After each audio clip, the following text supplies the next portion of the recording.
Once again, we welcome you to Moving Forward with Young Voices. We're happy to welcome Dr. Aaron Pomerantz back to the show. He's a social psychologist and researcher in Houston, Texas. Aaron, good to see you once again. Oh, thanks for having me on. It's good to be back. Okay, this is not a topic I would have anticipated us talking about, but I'm glad it's come up. The Barbie movie, of course, has kind of taken the country by storm over the summer. And boy, there's been no shortage of commentary, especially it seems there's been a lot of commentary from the political right. And you pose the question, why are conservative men so mad about Barbie? Tell me more. Well, and the title's a bit of an exaggeration just for effect, right? Obviously, there are plenty of, I think actually the most conservative man I personally know loved the Barbie movie. But there's certainly been from the more institutional conservative media a pretty harsh reaction. I think the most indicative or the most prototypical would be Ben Shapiro setting a Barbie mobile on fire with Barbie and Ken in it. And then just doubling down for weeks afterwards saying, no, this was a very, very normal, very, very rational thing for me to do. Stop criticizing me. But there have been others as well who just say this is, woke nonsense. It's the worst movie they've ever seen. And it's really actually interesting because some of the people who are being called out as conservatives are people like Bill Maher, who also hated it, who, when I was in high school, Bill Maher was super duper left, but is now apparently right wing in that he hates the Barbie movie. Okay, so look, I don't go to a lot of movies, so actually I hate to admit I haven't seen this movie. Barbie didn't really affect me much, but I do have a perception that there's an awful lot of woke messaging that comes in most TV shows and movies these days. So it wouldn't have surprised me if Barbie was filled with woke messaging. But I'm hearing from a number of different sources, including some I didn't expect, that no, it was actually a pretty decent movie on the whole. What was your opinion? Well, my take, and the one I put forth in my article, is that I think, if anything, it's an invitation to people on the right wing to have a conversation. I do not think it is a woke movie. Both Margot Robbie, the titular star who played Barbie, and Greta Gerwig, the director, have both kind of backed off, or not backed off, but been taken aback when they're asked, is this a feminist movie? Is this a left-wing movie? And they're like, it's a movie. And I think their point is very well made. I would challenge a conservative to go and see this movie with an open mind. And I think that a conservative, anyone on the center right, anyone who's expecting wokeness, if you go in with an open mind, I think you'll find plenty to pique your interest. I think there's a lot that's actually explicitly put in this movie. It's given to conservatives to start a conversation. They, refuse to dichotomize traditional femininity and professional achievement. There's even a quote from the movie, either you're weird and ugly or you're brainwashed and there's no in between, that I thought was just a hilarious, commentary on the modern discussions of feminism. And it's a pretty hefty punch at both sides. The character who is the most woke in the movie, I would say, is a 13-year-old who, when she's making all of her woke statements, it is clearly meant to be a parody. It is clearly not meant to be taken in earnest, especially because that character goes on a journey, literally and figuratively, and becomes as good a person as any 13-year-old is capable of being. So, if anything, I'm not going to say the movie is woke or anti-woke, because I'm not sure what counts as either of those things anymore. But certainly people going in expecting this preachy, man-hating movie, I think if they're actually willing to let themselves be challenged and willing to see the movie on its terms, they'll actually find this is a movie that has something for everyone. Okay. No, I think fair enough. If people go and see it, then I think they really have the opportunity to take a stand one way or the other. Now, look, I went to see Avatar many years ago thinking, this cost, so much money and it's going to be so incredible. And visually, it was an incredible movie. At the same time, when it was over, I was kind of like, this this feels like Fern Gully meets G.I. Joe. I wasn't really sure, if there was a message being given to me or not. So I'm a little shy about messaging in movies. I just want to be entertained. And what I'm hearing from a number of different people is this is, on the whole, this is really more of an entertaining movie than anything. I think it's an entertaining movie, but I think that an entertaining movie can still be thought-provoking. In fact, I think all the best movies do this successfully, which is why movies like Avatar didn't have staying power, but maybe a movie like Star Wars that is incredibly entertaining, but also you can have conversations about it, has that staying power.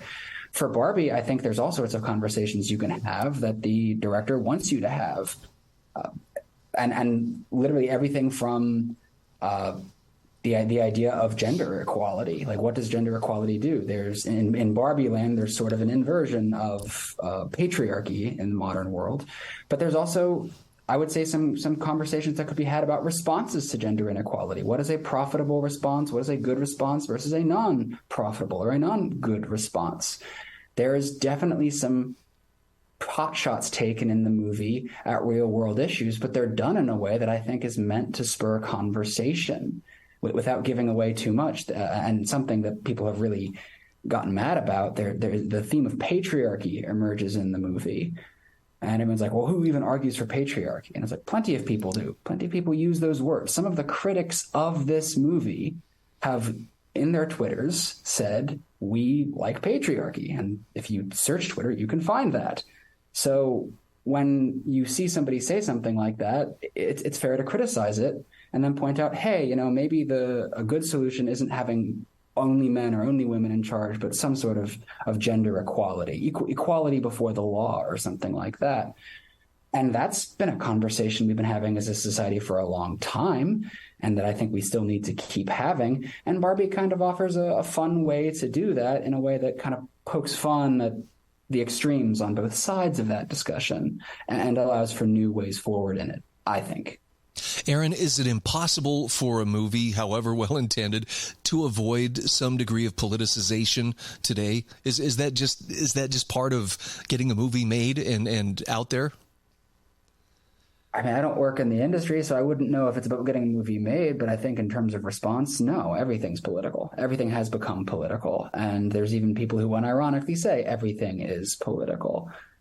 Now, that being said, I think that's not just a problem of the woke. I think we see this in a lot of the right wing's response to movies like Barbie. A lot of the right wing's response to kind of anything in popular entertainment, they just go in expecting to see it being politicized, and lo and behold, they see what they expected. Confirmation bias is very powerful. And to the point that even some of the discourse around this movie, I mean, Candace Owens didn't even see it, but that didn't stop her from writing and talking about it. So to that end, I'm like, is it really about the movie? Is it about how the movie is made, how the movie is received, or how the movie is produced, rather? Or is it about how the movie is received? So to that extent, I think even think of the least political movie you could possibly think of, and someone will find a way to make it political.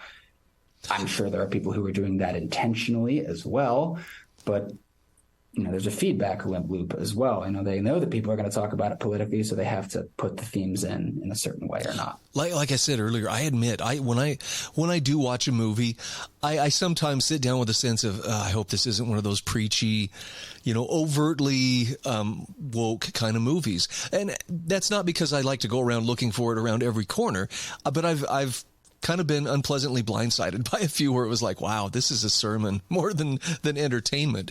So I understand what you're saying about confirmation bias. And if you're looking for it, you're definitely going to find it.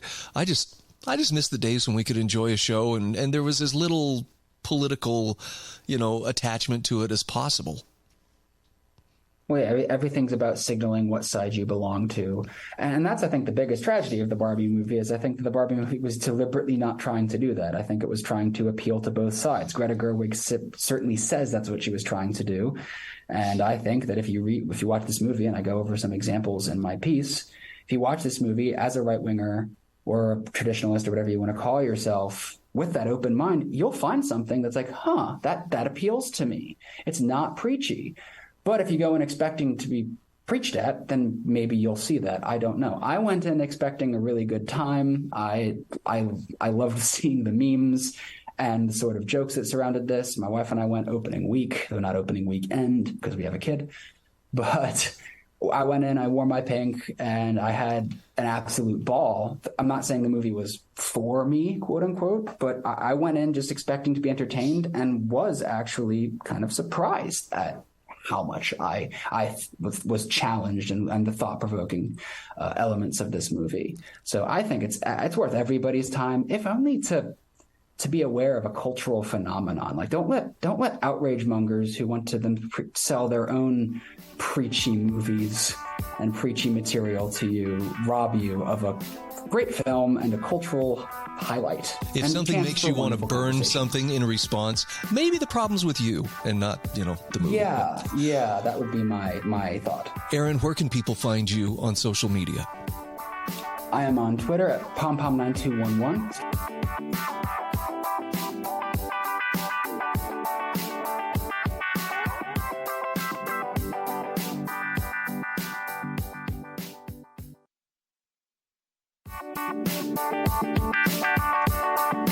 Welcome back to Moving Forward with Young Voices. Happy to welcome a new contributor this week.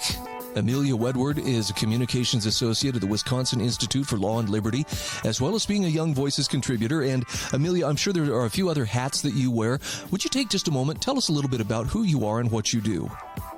Sure. Thanks so much. My name is Ameillia Wedward. I am a contributor with Young Voices and a communications associate at the Wisconsin Institute for Law and Liberty, also known as WILL. WILL, for those that don't know, WILL is a litigation and policy think tank that advances the public interest in the rule of law, individual liberties, constitutional government, and really providing a robust civil society throughout Wisconsin and across the nation.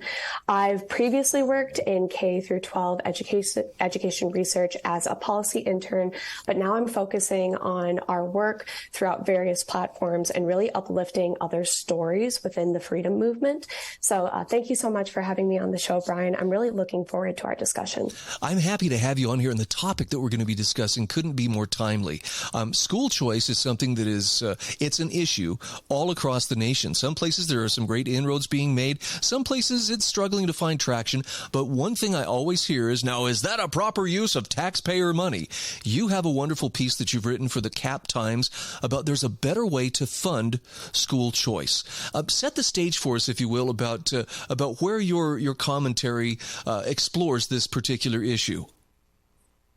Sure, thank you. So the current model right now for funding education in Wisconsin, it's really outdated, it's inefficient, and it's so complex. But to put it in simple terms, under our Constitution, our school choice programs can have an effect on local property taxpayers. So to put it simply, local districts can raise funds when a student leaves the district to participate in a choice program. So kind of unfairly, to fund both systems, taxpayers end up paying twice. Once to fund the school choice program, and again to pay for the district's big tax hikes. And we at the Wisconsin Institute for Law and Liberty, we truly believe that decoupling would help break this down. Nice. Well, I know that is one of the big concerns I hear. I live in Idaho, and that was one of the hangups, and school choice narrowly failed to pass this last legislative session because there were one or two Republican legislators who said, I just am not sure this is a proper use, of taxpayer money. Now, you mentioned that there is a better way by which school choice could be funded. Let's take some time and explore that. Mm-hmm. So the beneficial spending model that I talk about in my piece is called decoupling. So by decoupling private school funding from the property taxes and funding students, then instead the state can reduce costs for local taxpayers. So under a decoupling plan, students that use school choice would be financed fully by the state, and all property tax implications would then be removed. This could really appease both school choice and public school advocates alike, while sparing the taxpayer's wallet. And if I could go on, decoupling isn't a new idea. For instance, by the 2024-2025 school year, the Milwaukee Parental Choice Program, which is one of our 4 choice programs in Wisconsin, will be funded directly by the state.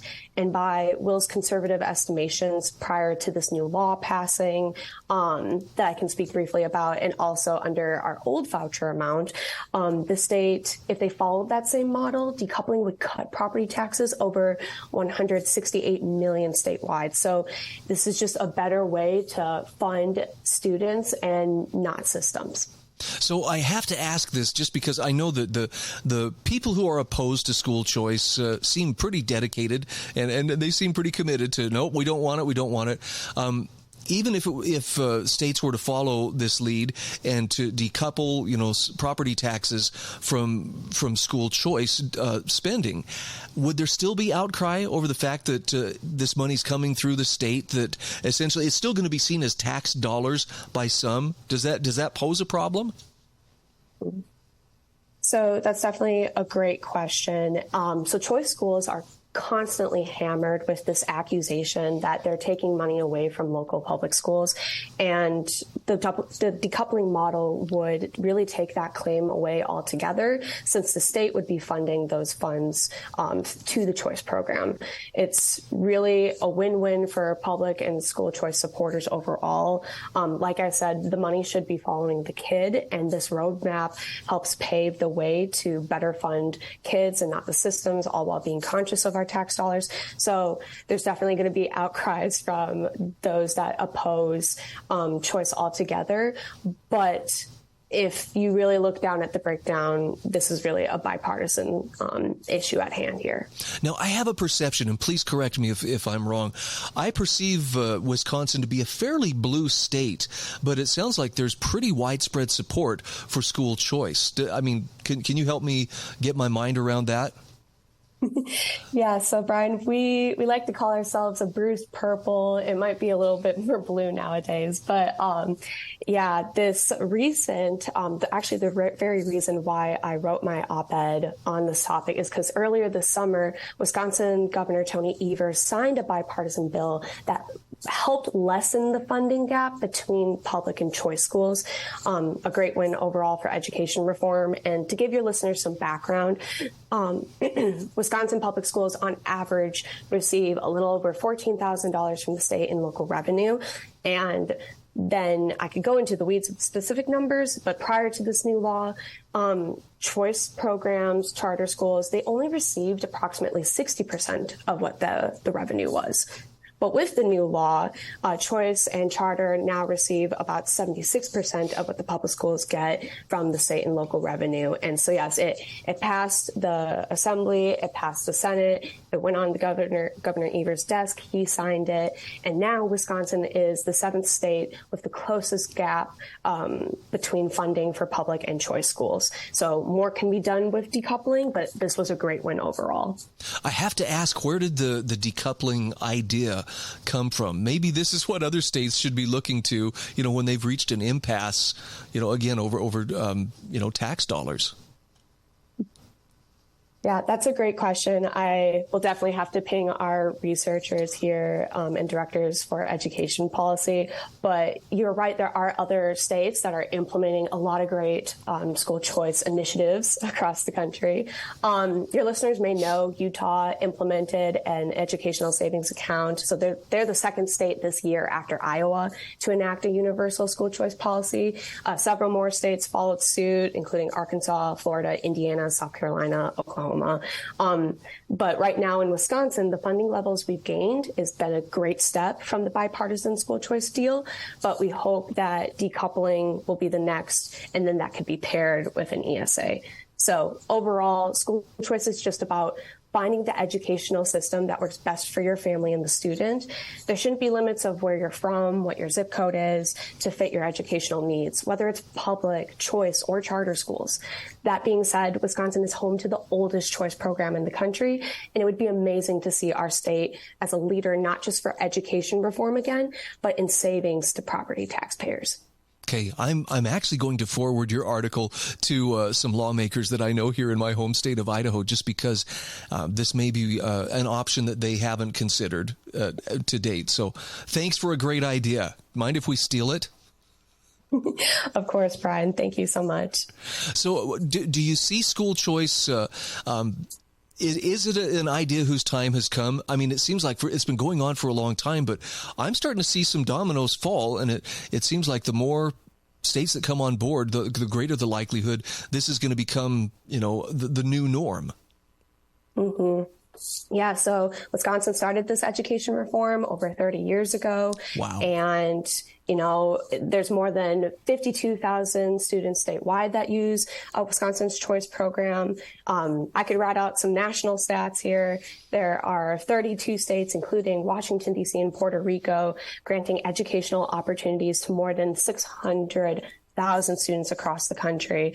So yeah, I truly believe that, school choice is winning. There's definitely going to be a legal attack that will be made on this front, but it's a win-win altogether. Again, we are talking with Ameillia Wedward, and she is a new contributor to Young Voices. Ameillia, thank you so much for being on the show. Where can people find you on social media? Of course. So you can find me on social media on Twitter at Ameillia Wedward. And you can also look at our work at will-law.org. Thanks again, Bryan, and have a good week.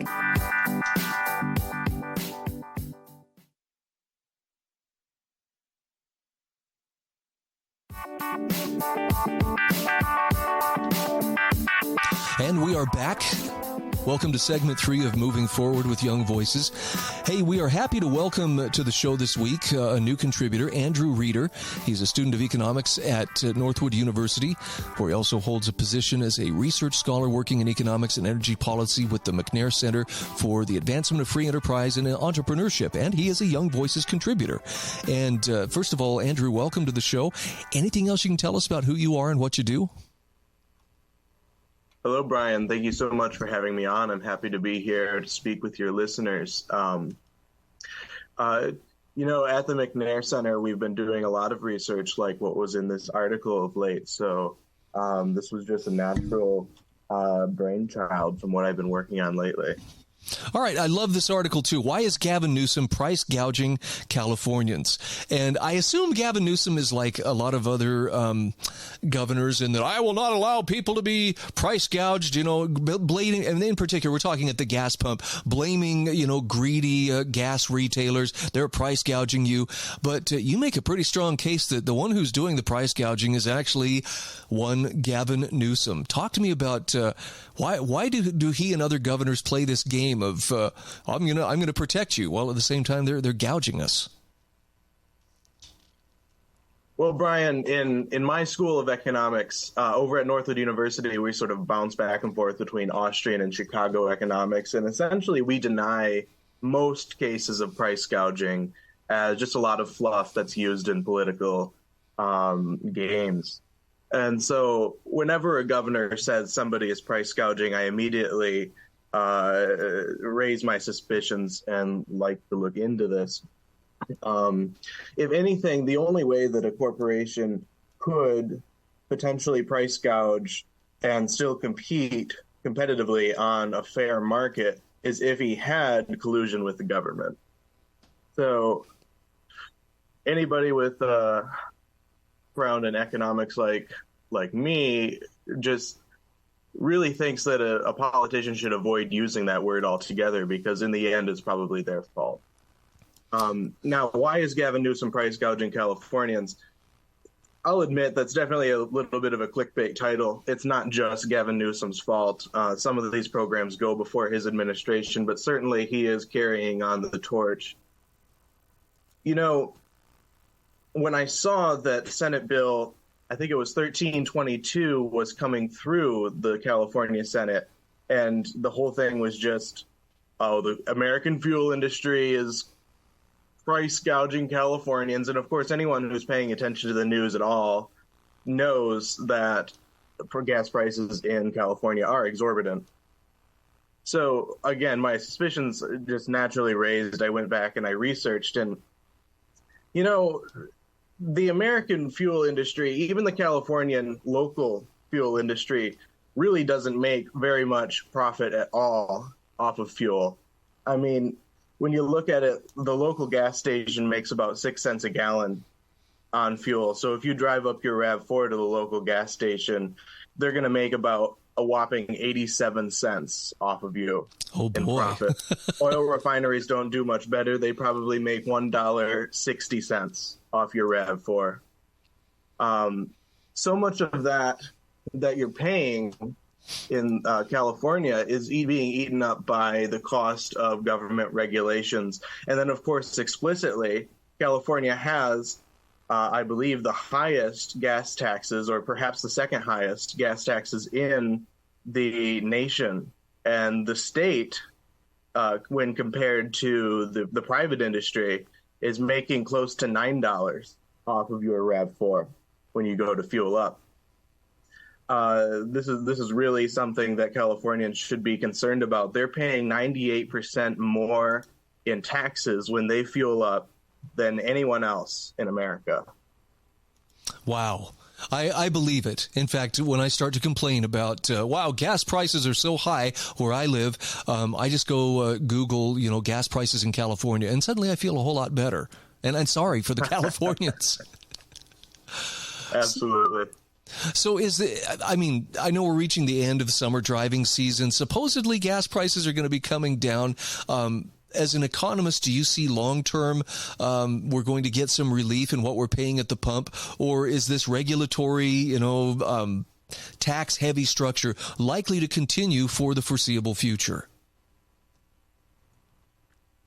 Well, I think we are seeing a little bit of relief because we're of course coming off a travel high of the summer. Like I think you were starting to get at, gas prices always rise in the summer as people travel and the supply gets shorter. So as we head into the winter months, of course, we'll see some relief. But unless people really start to investigate the way their government is handling the transaction of fuel in their state, they're going to continue to be price gouged by their government. Californians are never going to be competitive with the fuel industry of other states until the state takes its neck off the private industry. Wow. No, continue. Go ahead. Oh, sure. Yeah. So I just think that we're always seeing, especially with the climate agenda that we have in some of the radical politics today, just this constant throttling of the private sector and the overregulation, the taxation is all being passed on to the citizens because businesses have accountants. Okay, they pay very few of their taxes. Their customers pay the majority. Oftentimes as high as 80% of business taxes are passed on to the customer. And that's something that politicians don't like to talk about.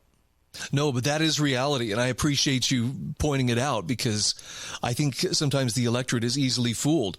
And I hate to see the pandering of politicians, where it's always trying to shift the blame. I very rarely hear anyone correctly identify, well, the reason this is so expensive, whether it's taxes or just simply, the added costs of intense regulation. Very seldom does the finger ever point back at, well, it's government that's causing this price to go higher and higher.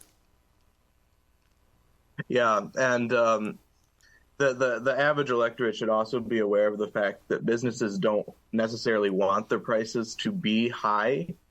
The higher your prices are, the more advantage your competitors have. And so whenever you see a price hike, it certainly could be an issue in the private sector, but I would first look at your local government. Nice. So, any advice? I know with next year being an election year, there are going to be politicians either running for re-election, some running for election.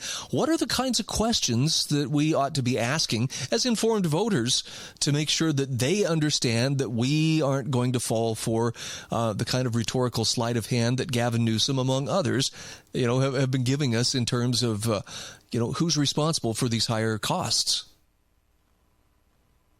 Well, it's a great question, Brian. I think that politicians who have not been good stewards of our economy do need to face some sort of penalty in the election. That's the way that our government was built up. You know, good politicians are supposed to continue, bad politicians are supposed to fail. And of late, the rhetoric has just been such that people believe some of the things they're saying. Oh, it's all the gas industry's fault for gas prices in your state. It's not my fault at all. Well, of course they're going to say that. I mean, it is really looking like 2-year-old children up there these days. So just informing yourself, looking back, trying to gauge how well they really have been stewards of your state, and weighing that with the policies that are being put forth by other people who may be running against this politician. I think that we need to make much more of an educated vote than an emotional vote. Hear, hear. And I think that would actually help us on a lot of levels anyway. It seems like the tensions are getting high, and we're still more than a year out from, the general election. But as far as people being better informed about, why they're paying so much at the pump, are there good resources you could point them toward to where they can better understand why they feel pain every time they go to fill up? Well, I could plug the McNair Center. We put out a lot. I guess the best way that you could track what we're doing is just to follow our director, Dr. Tim Nash. He's all over the place with this stuff these days. I'm, of course, tagging along as an assistant scholar. You can follow me. I'm most active on LinkedIn. You can look me up. My handle is just Andrew Reeder. You can also find me on Twitter, where my handle, I believe, is Andrew D. Reeder. So, and Reeder spelled R-E-D-E-R. It is. It looks like Redder. Okay. Very good. Any closing thoughts? We're down to about the last 10 seconds here. Just that whenever the state says that the private industry is price gouging, I would investigate the state. Very good. Our guest is Andrew Reeder. He is a new contributor for Moving Forward with Young Voices, and very glad to have you on the show, Andrew. Hoping to have you back again soon. Thank you, Brian. I hope to be back soon.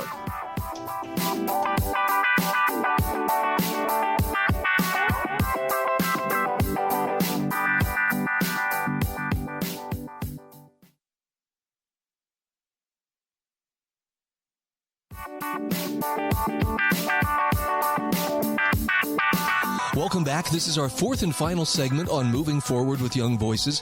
Hey, we're happy to welcome Dylan Dean to the team. He is a Young Voices contributor. And Dylan, take a moment here. Tell us about yourself, all the hats you wear and what you do. Yeah, so my name is Dylan. I'm an electrical engineer. I also have a degree in computer engineering. And I've had a presence in politics for a while. I've worked for Young Americans for Liberty. I've been a coordinator with Students for Liberty. And right now, I'm just very passionate about the intersection of politics and technology. And where that seems to be focusing a lot right now is artificial intelligence. It's all the rage. Everyone's fighting about what kind of restrictions, if any, should be put on it. And I'm becoming an AI hobbyist right now, I'd call myself. I'm not quite at the competency level of a developer, but I'm working on it. And I just really want to make the argument that people should be free to develop AI, and we shouldn't put needless restrictions in the way of that. Now, interestingly enough, your article that is published in nationalinterest.org says U.S. copyright law will suffocate AI. And I have to admit, that really grabbed me, Dylan. I know that we're all still, many of us are still adapting to the fact, that we're in the digital age, the information age. Pretty much the internet has changed everything, and AI is threatening to likewise give us another great big shift in how things are done. Talk to me about how copyright law needs to catch up with this latest shift. Yeah, so building artificial intelligence is different than traditional software development because the key input is data. AI models aren't programmed, they learn. And they can't learn unless you have good information to feed into it. The problem here is that copyright law is very convoluted and very restrictive and kind of unclear on how you can use it to train AI models. One of the problems is because copyright is conferred automatically on creation of a work, there's no central database of what is copyrighted and when that copyright expires. So it's hard to tell with the data you're trying to feed into your model whether or not there's current copyright under it. My take on the solution to this is because AI models learn from their input data in an analogous way to how we learn from the things we see and experience, that they should be allowed to learn from any legally possessed copyrighted content, just like how you and I can read a book and learn from it. And the copyright holder of that book makes no claim to partial ownership of our mind as a result of that. Good point. Talk to me about, I understand you point out in your article that AI is used to write code. How does this apply to, for instance, writing code and software for all the systems that run our world? Tell me about the role that AI is playing and how this too might run afoul of copyright law. Yeah, so there are a number of models that people are using to write code. Obviously, ChatGPT, everyone knows about it, and a lot of software developers rely on it. They'll ask it, hey, can you give me an example implementation of software to do the specific thing? Let me see how you would do that.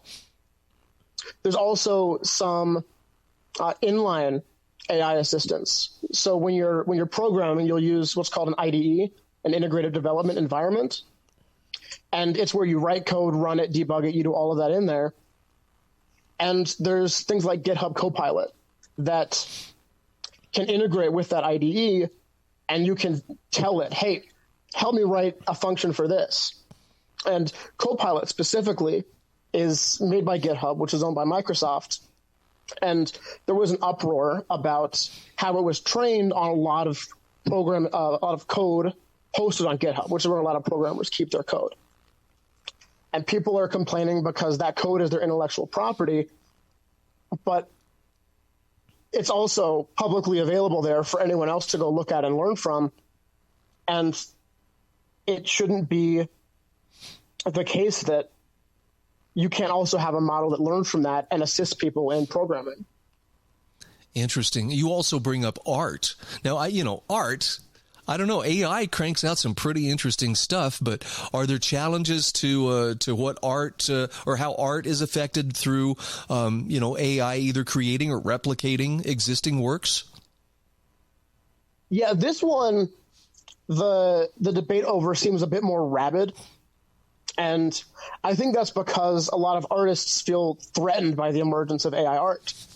That if a model can create art, then they're not going to have as much of a market for their services. And I think that's wrong for a number of reasons. One, courts have ruled that AI art created by AI, can't be copyrighted. So if you want an artwork that you have copyright to, you have to commission a human artist to do that. There have been, a number of debates on X now by artists saying, my work was trained on, I didn't consent to this happening. But these artists put their work out there. They didn't grant everyone the full rights to it, but they put it out there where a human artist could look at it and learn from it, try to learn to replicate their style. And what AI models are aiming to do is no different than that. Now, just out of curiosity, could this also include music? I don't think I've heard of AI creating music, but I'm certain that somebody out there is trying to make it work. Yeah, there have been some models that create music. There was, I'm trying to remember exactly what the song was, but there was some fake Drake music coming out that used an AI imitation of Drake's voice. I know Grimes has said that she has given everyone permission to use AI replications of her voice in their music. And I think that's a really cool thing that, an up-and-coming artist can have someone like Grimes as a feature on their music. Interesting.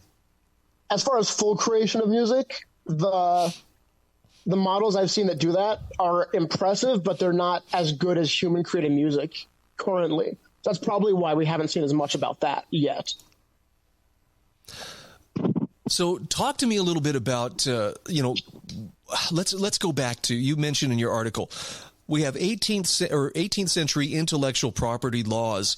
I assume that the technology has been responsible for why we've had to adjust a lot of these laws. It used to be, that I use, for example, burning a copy of a song for a friend. Now, technically that's piracy, but the original copy doesn't cease to exist just because you made a copy.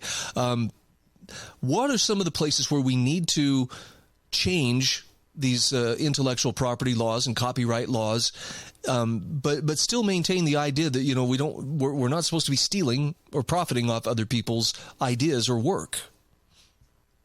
Yeah, well, as I mentioned, one of the big changes that needs to happen is that it needs to be explicitly allowed to train AI models on copyrighted material. Because again, this is something that if you were to suggest 20 years ago that it'd be illegal to learn from copyrighted work, if you buy a book, you're not allowed to learn from it, that would be an absurd idea. It's entering the mainstream now because of artificial intelligence, but we can't allow that to happen. And as I mentioned, the courts are given a lot of discretion as to how they apply copyright laws. So this doesn't even require an act of Congress. It just needs the courts to understand the implications of how they rule on AI models training on copyrighted material. The question was broad, so I'm going to give my other major critique of copyright law, and that's how it seems to continuously be extended every time Mickey Mouse is about to become public domain. So we're choking out what is public domain, and that hurts areas other than artificial intelligence. So interesting. I mean, that's a very relatable example, by the way. I think most people would be like, "Oh, wait, Mickey Mouse." Now, some things are just sacred. You don't tamper with the mouse. Exactly. Let me ask you this, Dylan. You, in your position as a computer scientist and also as an engineer, what do you recommend people, if they want to get a better understanding of AI, what are some good resources? I mean, like starting from the ground up. Obviously, there are some very advanced resources out there, but for a person who's really trying to get their mind around it, what's a good source they could turn to? Man, if I had to give one, it would be Andrej Karpathy's video series on YouTube on building artificial intelligence from scratch. And you start from the very basics. It's helpful to have a basic grasp of calculus, but you don't even need that to get into the weeds on it. Nice. That's a good recommendation, and I appreciate it. We're coming up on the end of the segment here, so let's take just a moment. Again, we're talking with Dylan Dean. He is a Young Voices contributor. Dylan, where can people follow you on social media? Where can they find your writing? I'm Dylan CV Dean everywhere. I actually recently created a website, dylandean.dev. I'm going to be updating that with links to all my articles, so all my writing is going to be up there. All right. Thank you so much. Have a great day.